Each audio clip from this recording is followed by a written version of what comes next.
So next up, Michael Shiloh and the Judy Castro from Teach Me to Make.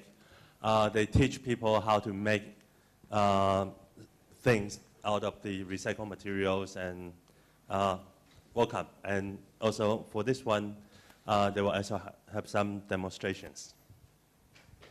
So welcome, Michael and Judy.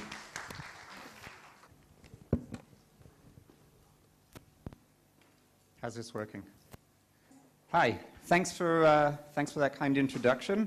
So we're Teach Me to Make. My name is Michael Shiloh. And I'm Judy Castro. And what we'd like to talk about today is our combined artistic and technical approach to teaching making. So we're going to talk about that. We'll also talk a little bit about our philosophy, our experience, and the maker ecosystem.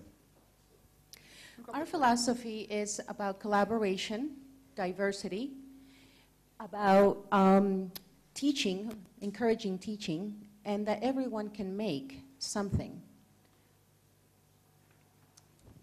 Now, in collaboration, we put an emphasis on collaboration and not competition. And who is the? We need the clicker. In diversity, we strive for diversity in culture, diversity and age, and also as well income. On many of our workshops, we tend to have a complete diversity in those workshops. We believe that people can learn from each other as they collaborate.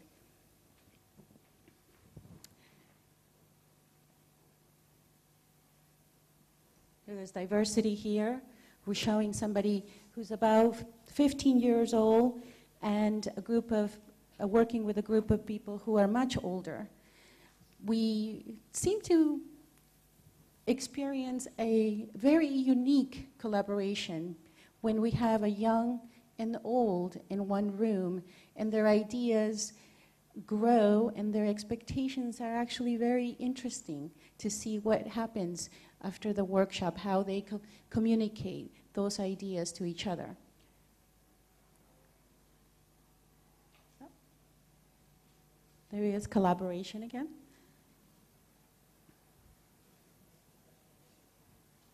Oh, we're going the other way. Sorry about that. It's not working. I think you pointed that way with the laptop.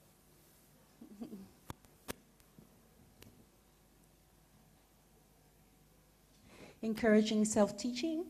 In this case, we try to encourage parents to let the children experience and discover at their own pace. Not to tell the parents or the parents tell the kids what to do. In fact, we actually encourage the children to maybe explain their experiences to the parent, to come back and say, this is what I discover by working with this, by opening a computer, by taking a keyboard apart.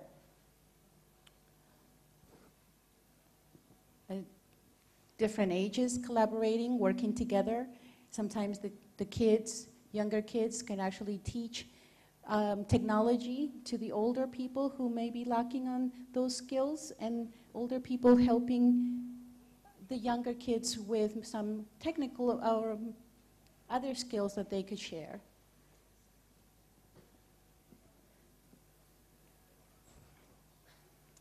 Okay, so I'd like to talk a little bit about now about how we actually inspire people to be creative and get on the journey to making. Oh, this is a different one than we had yesterday, so am I right there? Yes. There we go. Okay, so there are a number of points that we use in our teaching techniques. And one of the interesting things is that we've discovered that we believe that one of the obstacles to getting involved in making is fear. People are very afraid to start making if they don't already have some skills in that. And a lot of our philosophy is aimed at figuring out ways to overcome that fear. And this is an example of something that we feel is very important, is collaboration. Collaboration gives participants an opportunity to only bite off as much as they can chew. So that is, if they don't feel very confident, they can do something relatively small. As their confidence increases, they can participate more and more in the project that's going on.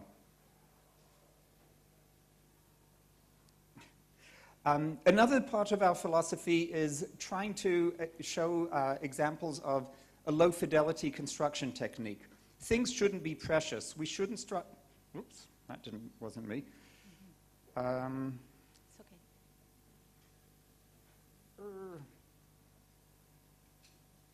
okay. This doesn't seem to be following my instructions. I'm not touching anything now. Is someone else using the remote?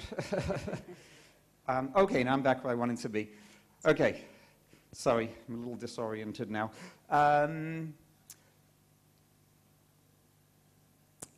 Another thing that we feel is very important is being adaptable to the user experience. So there are two important key factors there. One is, depending on the materials that we have available, being adaptive to what resources we have, what resources are presented at the workshops, and we'll talk about later, a lot of the important things that are to us are taking things apart. So depending on what you take apart, you may or may not have certain equipment. The other thing is the user experience. How are the participants actually enjoying themselves? Are they interested? Are they having fun? And if we find that whatever path we thought we would go on isn't yielding the results that we want, then we change course to something else. And one of the best quotes that we ever had at a workshop was somebody said, "I haven't checked my email in 6 hours." And try that yourself. See how long you can go without checking email. It's quite interesting. And now should be back to Judy.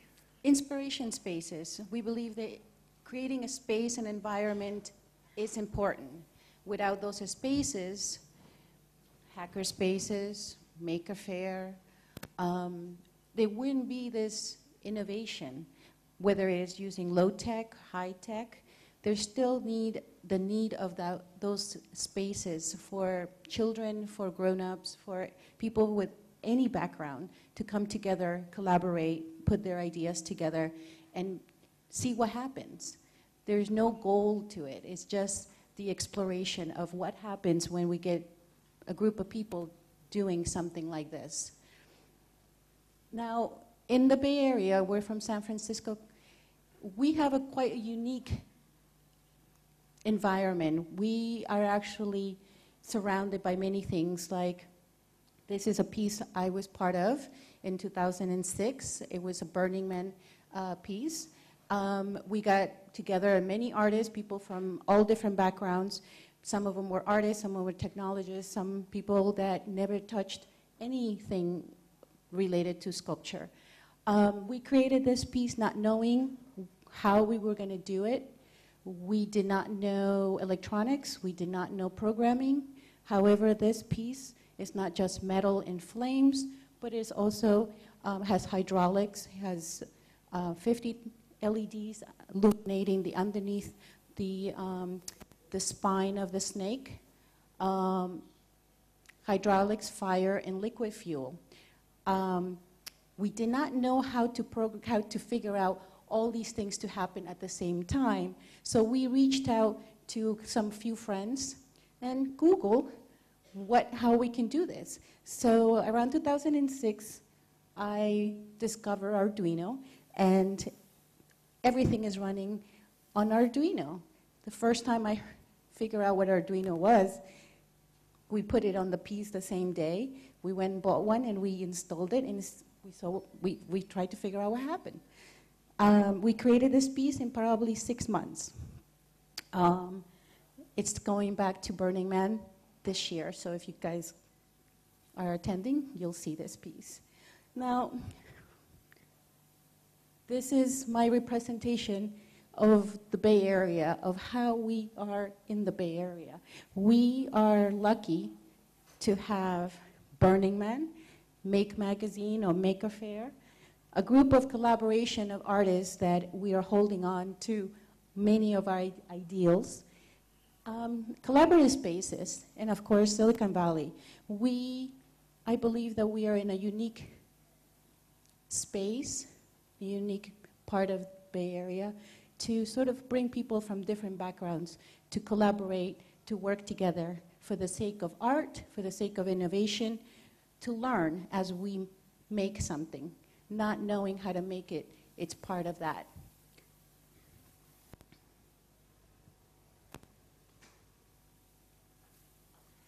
So what I'd like to do now is talk about some of our projects, and I'll emphasize how our philosophy is represented in them. So one of the key things that we do a lot of is taking things apart. It's inexpensive if you have access to discarded things. There are almost always discarded electronics and other devices pretty much everywhere in the world. It's very educational. People learn about what's inside. It's educational to us as well, because every time someone takes something apart, they discover something that they're interested in that we wouldn't have thought of. And then finally, it seems to be something that people just love doing. Every time I bring this to my students, every time you put stuff out in front of people, they just seem to love taking things apart. Here's another one of our projects. This was a chain reaction workshop that we did at a conference in Marseille. It was actually designed to be a sort of an ice-breaking workshop. Had nothing to do with the content of the conference itself. And what we did is we asked each participant to build something that had some kind of an interaction with the person to their left, and then pass that on to the person to their right. So they had to come up with a contraption, but they also had to kind of negotiate with the parties on either side of them to figure out what that interface was going to be. And it also involved taking things apart and finding components, and there were components that we brought. And you see here examples of a lot of things that we use as common household objects. This is another one of the key factors in a lot of our philosophy, is the more we can use common household objects, the less fearful people seem to be to learn something or to try using it. I believe that I was at my parents' house before we left to this conference, and I grabbed all sorts of things from my parents' house that later on people were using. Those skewers there, I think, were from home. There were pieces of bottles, coffee cans, all kind of things that I found lying around at home that could be used, in addition to the materials that we had brought to plan to be with. There we go. Judy managed to find a box full of parts that were taken apart from an old piano. So you see here people using piano parts in combination with these other things. Another interesting thing is when you don't tell people to do things a certain way, they come up with other uses for them. So we had some motors and we had some wheels, and we thought people would use them to drive things around. And you see here two examples of wheels that had nothing to do with driving things around. I'm not even sure what they were. One of them was being used as a bearing for that axe that was going to come down and cut something. And I don't remember what the one on the left was. Here's the coffee can. Literally, my parents had been drinking coffee from this can just a few days earlier. Now it's being used as a drum. So that device there was going to be hitting the drum when it was time for this particular piece to make it sound. Ice cream sticks. I don't know what you call them here, but we call them ice cream sticks or popsicle sticks. And they're incredibly common for our construction projects. In fact, you'll get to do something with them later on. We make use of a lot of them. Also, wine corks. Again, very cheap, very accessible. We always collect them. We have thousands of them. And great construction material. And it's familiar, so it doesn't frighten people. Another one of our projects. This was a very popular project that Judy developed a while ago. One of our oldest projects, a clothespin flashlight. So it's a flashlight using clothespins. It can kind of be put together in a variety of different ways. Sometimes there's one clothespin that holds the battery and another clothespin that makes up the switch. Different ways of putting it together. You can see the one on the left, someone actually made sort of a 4 LED flashlight that had, I think 3 different colors of LEDs depending on which clothespin you pressed. Another one of our projects was Zippy, this little remote-controlled vehicle, or remote-controlled robot, if you want to call it that. The wheels were made out of rubber washers from faucets, and you can see in this picture, again, popsicle sticks or ice cream sticks being used for the construction of the body. I did not do that. Can you go back a couple of slides? Yeah. Back. Back one more. There we go. Stop. So the ice cream sticks on the left being used for constructing the body. Clothespins again being used for switches on the right-hand side. And really the motor was sort of the only mysterious part that people had to learn about. And it seems that when there are other materials around you that are familiar, you don't have as much of a resistance or a fear of the things that are new to you. And now I will go. Can you go forward? One more? Great. Okay. Now I'll hand it over to Judy. And this is a project I developed, coffee can robots. Michael mentioned popsicle sticks, clothespins, coffee cans. It's not just a robot, it's a robot with personality. I believe that you could add personality to robots. The reason that I am pointing out the personality in robots is because when I made some of these robots, I was making them for fun. I was making them to learn myself what I was doing, learning electronics, coding. And most of these robots are made very fast, not to be perfect, and some of them, no mic, and some of them would have some differences, small differences. Just like many of us, we are all similar in some way, very different in many ways. Some of my robots have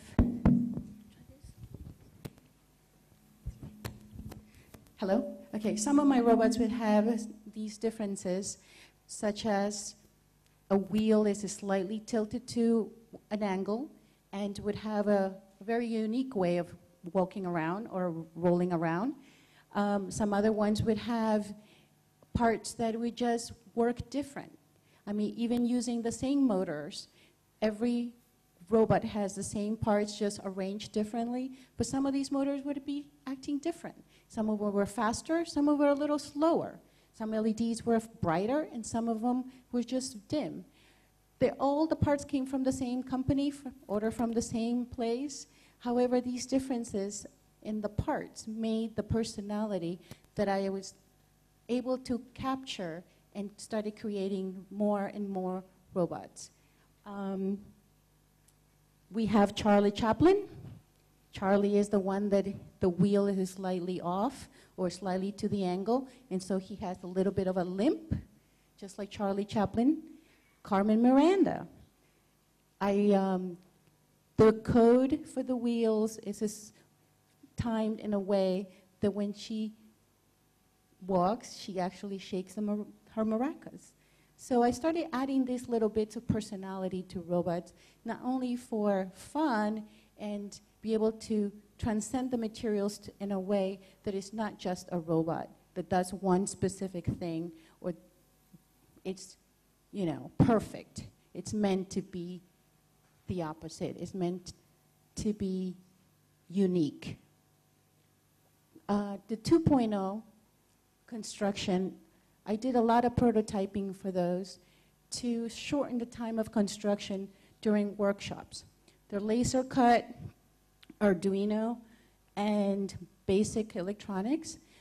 However, I feel like this robot is in constant prototyping. This is a basic body for many other things that you could use once you have completed or finalized your design. You could take all that information, all the electronics, and actually move it to a more sophisticated robot, or the robot that you would like.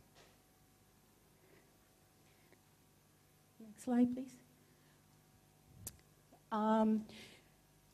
We were also invited to make a fair Jerusalem with coffee can robots. And this workshop was extremely successful because it also points that we had an extreme amount of diversity. We had kids, we had parents, we had older people, we had people sharing ideas on religion with robots. We had people sharing their ideals of politics in robots. And it was incredible to see the diversity that in that one room and the ideas that came out of that room. So this is my coffee can in Jerusalem. Next slide. As you can see, we had an extremely interesting interaction of people in one room learning a basic electronics technology that we are actually presenting here. This is my other project, Alligator Earl. I have been working on this guy for many years, and then finally I found a way to make Earl move in different ways. He moves in a way the snake moves, and it also up and down. It's actually complex movements that I was not able to do or find when I was trying to use other materials, but it actually worked perfectly when I was using coffee cans. I have 3 coffee cans linked with zip ties and and just cardboard comes from egg cartons. It works perfectly. The movement is beautiful. The up and down movement, the shake is beautiful. It works with coffee cans, like I said. It doesn't. I have not tried with other materials, but I'm happy how this one works. My other project is the one-wheel robot, and this robot was designed for workshops. It takes a few hours, mainly for teaching programming of the Arduino and basic electronics, and was designed to go over very rough terrain.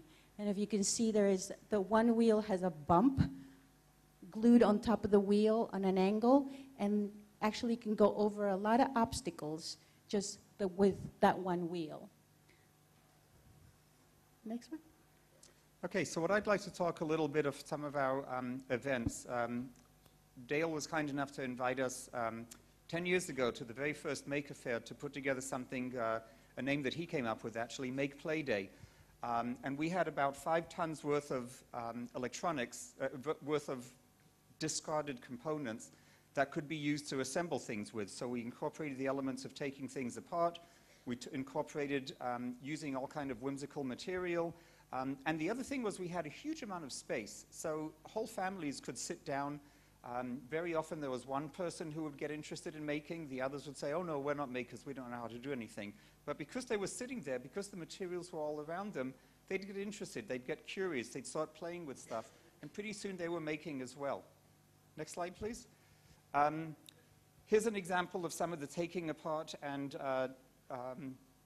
digging things out. Let's see, I think, yes, that's one. Next one. Thank you. One of the things that we discovered is that people love taking keyboards apart, and we had a whole crate full of keyboards. Again, there were things that were very accessible. Even kids could read the keycaps and realize that that's something they were interested in. If they didn't care about the electronics, that's fine. Next one, please. Another project that we did was this giant marble maze, also at Maker Faire. We invited people to come and add to this maze that we had started, and the idea was to make it as big as possible. It ended up kind of climbing along the wall, and it got so high that people actually added a sort of an elevator to it, so you could put the marble in something, turn a crank, and it would lift it up higher than people were able to reach to get the marble started. Next slide, please. One of the things that I wanted to show here is that low-fidelity construction technique. We wanted people to feel that they could look at this and say, oh, I could do that. And not to look at something that was so perfect that they would say, oh, that's really great. I could never make anything that good. Next slide, please. Thank you. And then we got invited to be tinkerers in residence at the Exploratorium. And one of the projects that we did there with the tinkering studio, we took this giant cardboard tube that we found and laid it along a couple of tables, so a very long 2 tables, and the cardboard tube was mounted on a motor so it could rotate very, very slowly. And the idea was that people had to glue things onto the tube and onto the tables surrounding it to make things that made music or to make things that had some kind of mechanical motion. Again, a big pile of discarded stuff that people could use as resources, and we didn't know where they were going with it, but they had a wonderful time doing it. And now, next slide. And we would like to demonstrate our concept of collaboration and making something as you're learning. We would like to invite you to come to our booth, and with a popsicle stick that we were going to actually hand out, come to our booth, glue these popsicle sticks together. Let's see what comes out at the end of Maker Faire. And at the end of Maker Faire, we will take a look and see how Matcha has grown and where and what direction it has taken. And I'm looking forward to seeing this, everyone come and collaborate and create something. Our booth number is? And our booth is B14, Teach Me to Make. Thank you very much.